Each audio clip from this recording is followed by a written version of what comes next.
Hi UNCW and welcome to Port City Spotlight. I'm Mikaela Fleming and today I'm sitting down with some of the cast of 'Tis Pity She's a Whore happening right here at UNCW. Thank you guys so much for coming in today. Absolutely. Thank you. Glad to be here. Yeah, I'm glad you had time in your very busy schedules to come in. I know you guys are going to leave this immediately and go to rehearsal, is that right? Yep. Yeah. I'm going to What- run there. What have those rehearsals been like? Well, they're Different. different than you would think. One thing that we do not do at all that you would normally think of in a theatrical rehearsal is blocking. We don't have any of that. It's very organic, is what our director would like to call it. He's very about making sure that, because a lot of people with classical plays, they think they're going to go see people be like, "Do you bite your thumb at me, sir? No, I bite my thumb, sir, but not at you." But Tights and puffy shirts. he very much wants to make sure it sounds natural and it looks very natural, and because they're just people talking to each other. So we've been exploring a lot of like making sure all the lines are very clear and we know exactly what we're saying. Is the biggest part, I think, of rehearsing. Well, could you guys tell me a little bit about yourselves and the parts that you're playing in the show? Yeah, absolutely. Well, my name is Julia. I play Annabella, and she is the whore. Which Going right into it. We gotta know. she doesn't. true. She doesn't. It's a very misleading title because I don't think that their meaning is different than we mean it. But she's. Gosh, you're just gonna have to come see it. She's very special. Well, I will, and I'm sure a lot of UNCW will as well. How much I mean, they know about the basic premise. So we're brother and sister, and we end up falling in love with one another. And Yes, that's kind as of these the- things happen. And I'm the weird end of Yeah. the love triangle, who is the lover of her. The guy We she's end up- supposed to marry. Yeah, we're supposed to be married, so that's a real issue when she's in love with her brother. A little Not that bit. he knows. That makes it complicated. So I'm playing Giovanni, which is the brother. My name is Matt, and he's like Hamlet meets Romeo Okay. meets like Billy Idol.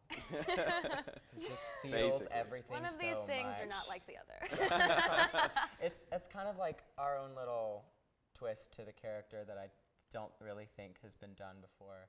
He's I kind don't of think like it's ours. I think it's Matt's. Matt is really, he's really made major changes throughout the process. yeah. It's It's been just, really I good. feel like he's like a rock star. He just feels everything in like every cell in his body. He's like, man, I'm just so sad.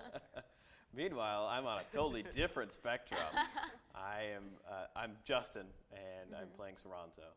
And Soranzo is a very all about him, everything. He's a very controlling character, but he's a very lovable character in an odd way also, despite having an extremely dark side, which the audience will get to feel out. So I come from a very different angle than he does, and there's a big contrast between the love that we both independently share for the same interest. You're foils, right? Do you think you're foils? To a certain extent, I would yeah, say. yeah, Okay. definitely. He's very much truthful. Like he just wants everyone to like know how he feels, and I try to find things that make me feel the way I'm wanting to feel. It's a very different Okay. dynamic. Not that it's any less genuine.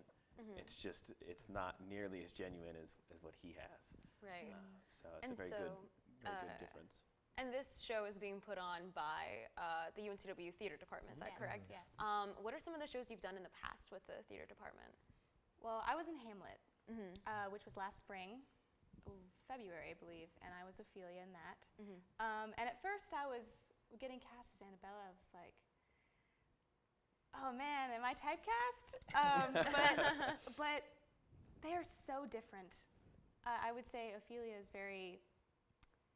she's like a delicate flower, and Annabella is more like a spoiled, somewhat kind of emotionally craving girl. Like she just wants, she's surrounded by people who are fake, and she just wants real emotion, and Giovanni gives that to her, so it's a nice contrast. I was in last year Doctor in Spite of Himself, which was like this crazy commedia dell'arte, like cartoon land. It was Moliere, and the director found a translation of it in modern language. and I played this like goofy servant who like flopped around on stage like this all the time. So very different. And then I played in the Student Lab series last year, Emery in Milk Milk Lemonade, who was this very effeminate 10-year-old gay boy who liked to dress up like Dolly Parton and dance around. So very similar to Giovanni. This is my third UNCW main stage production. Last fall, I was in Middletown, which was a good, fun, sort of fun show. The characters I played were fun. I was two different characters. There was a doctor at one point who was pretty goofy, and a freelance writer at another point in the show, which was also pretty goofy. But a good experience. That was with Paul Castagno. Very good working with him. Very different than working with our current director, Chris Marino. And then prior to that, the spring before, I was in Ubu Rex, which was directed by Ed Wagenseller, and that was great. That was a very different experience also. That was a ridiculous show for anybody that saw it.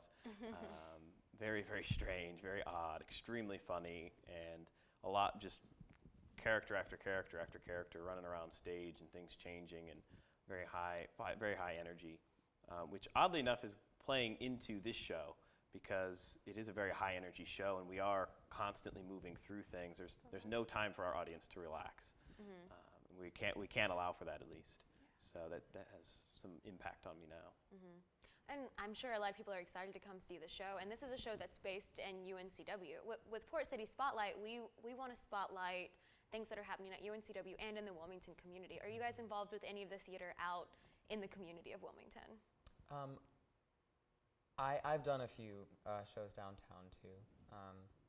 I've auditioned for a few, but it's a lot of times like the one I auditioned for conflicted with Hamlet, so a lot of times it's just the conflicts for me.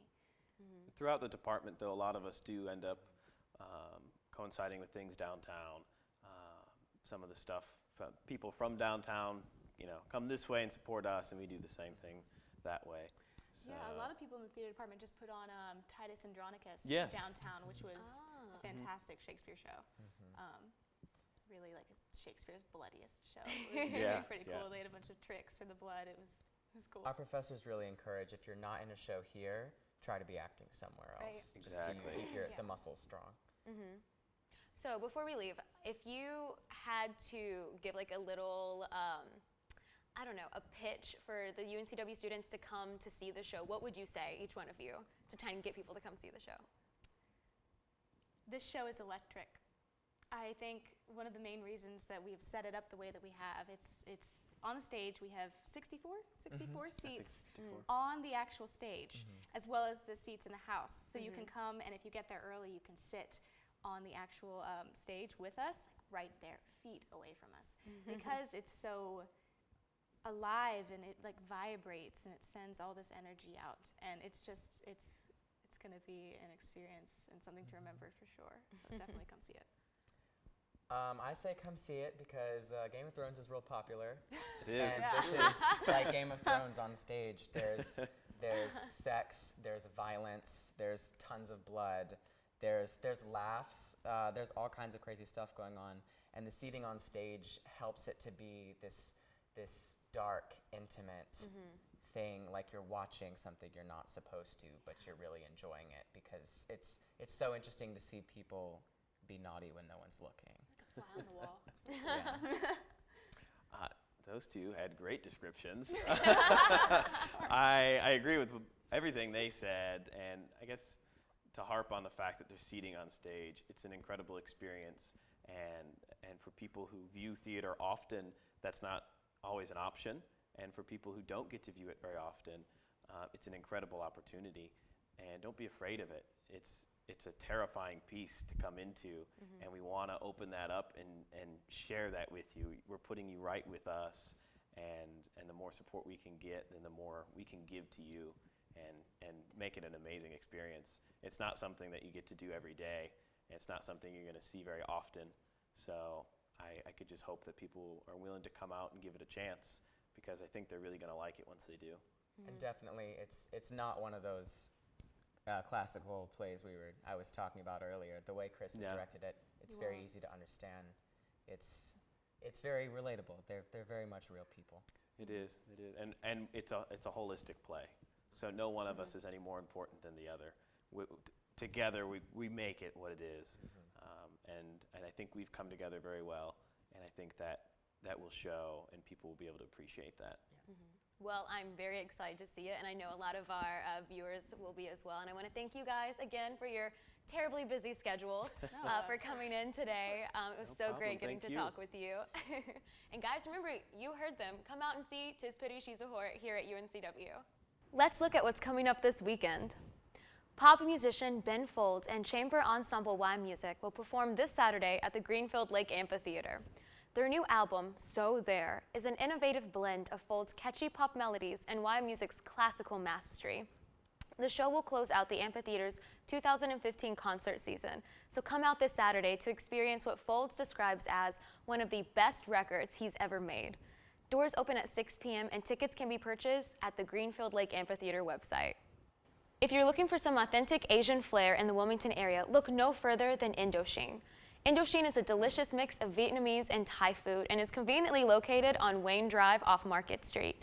The restaurant features an adorable patio complete with your own personal private hut, tiki bar, and gorgeous gardens.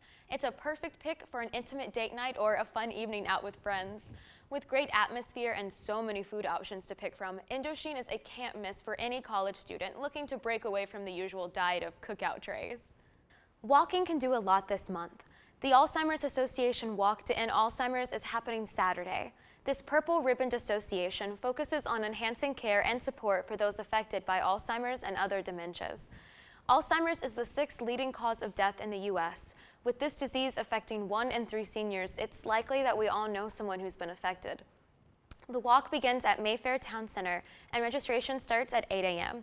There's no registration fee, but every person is required to make a donation to participate, and fundraising is encouraged. If you fundraise at least $100, then you'll receive an awesome t-shirt. So let's make a difference this weekend. For more information, visit act.alz.org. Make sure to check out Tis Pity She's a Whore. It'll run November 12th through the 15th and the 19th through the 22nd. The show starts at 8 p.m. Thursday through Saturday with Sunday matinees at 2 p.m. on the Main Stage Theater in the UNCW Cultural Arts Building. Tickets are $6 for UNCW students. Thank you for tuning in to this episode of Port City Spotlight. Next week, we will satisfy your sweet tooth with a trip to Wake and Bake in Carolina Beach for some unique and delicious donuts. Until then, I'm Mikaela Fleming, and this has been Port City Spotlight, spotting the life in your city.